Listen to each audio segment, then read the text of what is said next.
नमस्ते, म सुधा तामाङ। म हिल प्लान्टेसन एम्प्लोइज युनियनको सेन्ट्रल कमिटी प्रेसिडेन्ट, साथै म रिङटङ चिया बगानका श्रमिक पनि हौ। अनि म श्रमिकै भएको कारणले गर्दाखेरि चाहिँ अब हामीलाई याद छ, अब श्रमिक भएर खटी खाँदाखेरि कति दुःख पीडा हुन्छ।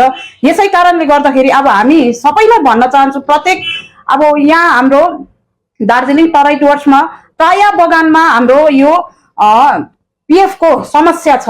प्राय बगानमा पीएफ को समस्या छ। अब अहिले अब यहाँ हाम्रो अब हिजोस्ति भर्खरै देखिहाल्नु भयो, अब लङ्बी बगानमा अब कहिलेदेखिको हाम्रो यो पीएफ को समस्या चलिरहेको थियो। तर उहाँहरूको अब आवाज उठाइदिने कोही पनि भएन। उहाँहरूको त्यहाँ अब युनियनहरू त धेरै थियो, अब उहाँहरूको अब सत्तापाटी युनियनहरू धेरै थियो, तर उहाँहरूको कोही साथ दिने नाम मात्रै थियो, साथ दिने कोही थिएन। र यसै गरी अब यसपालि अब यो एचपीयू हामी त्यहाँ गएर सबैजना श्रमिकहरू पनि एक भएर अब यसरी नै अब श्रमिकहरू एक भएर हाम्रो यो पीएफ को अब अलिकति जित भएको छ। अरू बगानकोहरूले पनि आवाज यसरी नै उठाउनु पर्छ। श्रमिक एकता हुनु जरुरी नै छ। अब आफ्नो बगानमा पीएफ को समस्या त चलिरहेको छ, तर यसरी चुप बसेर हुँदैन।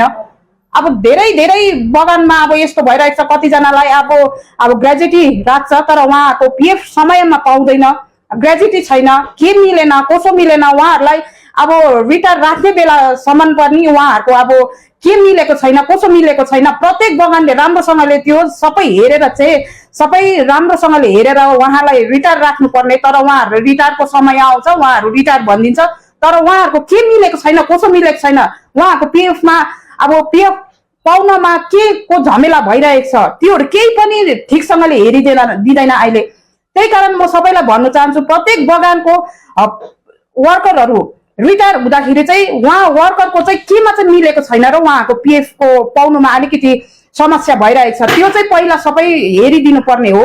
अब वर्करहरू अब उहाँहरू रिटायर त हुनुहुन्छ, कतिजनाको आफ्नो अब छोराछोरीहरू हिँडिदिनुहुन्छ पीएफमा, कता धाउनु पर्ने कता जानुपर्ने, तर सबैजनाको यस्तो हुँदैन नि त।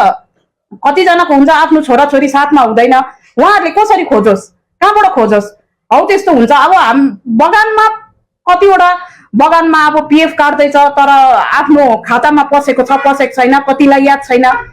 अब बगानमा कसैको अब छ, अब हाम्रै रिटर्न बगानमा रिटर्न पीएफ पाउनु पर्ने, अब त्यो रिटर्न पीएफ पनि अब अहिले हाम्रो अब पाउनु त पर्ने, अब दिन्छु त भनिरहेछ हाम्रो मालिक वर्गले, तर उहाँहरूले अब धेरै नै ढिलाइ गरिराख्नु भएको छ। अब यसको लागि आवाज त हामी उठाउने नै हो, चुप लागेर बस्ने होइन। सबैजना अब हामीले दुःख गरेर कमाएको हो, सबै पाउनु पर्छ। अनि अब हाम्रो यो पीएफ को समस्याको लागि चाहिँ तपाईहरू सबैजना यसरी चुप बसेर अब चुप लागेर हुँदैन। तपाईहरुकै अब खुन पसिनाले कमाएको पैसा हो, आवाज उठाउनुहोस्, सबैजना वर्कर मिलेर भन्नुहोस्। अनि हाम्रो धेरै छ, हामी वर्करहरुको पाउने हक र अधिकार पनि धेरै धेरै धेरै पहिला भन्दा धेरै घटिसकेको छ। अब हामीले आफ्नो हक र अधिकारको लागि हामी म्यानेजमेन्टसँग कतिको चाहिँ अब संघर्ष गर्नुपर्छ। यो हाम्रो फर्स्ट ब्लकिङको समयमा उहाँहरूले त्यो बेला दिन्छु दिन्छु त भन्छ, तर अब उहाँहरूले धेरै नै ढिलाइ नै गर्नुहुन्छ। अनि हाम्रो अब यो सबै कुरो हामी खोजी ल्याउनुको लागि चाहिँ म सबैभन्दा पहिला चाहिँ भन्छु, वर्करहरू चाहिँ एकसाथ हुनै पर्छ।